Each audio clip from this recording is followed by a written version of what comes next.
Akers here with FastCap. This right here is two of our 64-inch best fences connected together with a new Best Fence Connect metal.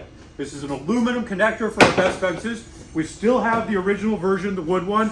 Wood one's a lot faster and easier to put in and take out when you're on the go. But this metal one is going to give you a far more solid connection, lasts a lot longer, more weatherproof if you're leaving this outside at all. And we made it because we often get requests for 8-foot fences. We do make and sell 8-foot extrusions of the Best Fence, but unfortunately, the shipping alone on those is often more than the entire Best Fence system.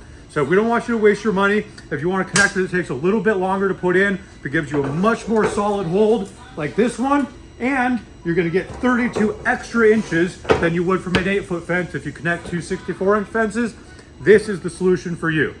It works with both our flat fence and our standard fence just the same, and it's available for any system that you want. So you can buy it if you're buying a DeWalt D4 system and want to add a fence on. You can also include it in a Best Fence Pro 3 or Pro 4 and simply upgrade to this from the standard connector. So the way it works, when you first get it, you just slide it into the fences, and then there's 2 pins. These pins slide through the holes in your fences and in the holes in the connector, and that locks it so that your measurement stays perfectly right every time. Then you get the nice solid connection. You're gonna take your included 1/8-inch Allen key, and you wanna tighten these 2 set screws first, and then these 2 on the back. Once you tighten those up, you get a really nice solid connection, almost as good as one solid fence. So Best Fence Metal Connect, get yours today, FastCap.com, and you are going to love this product.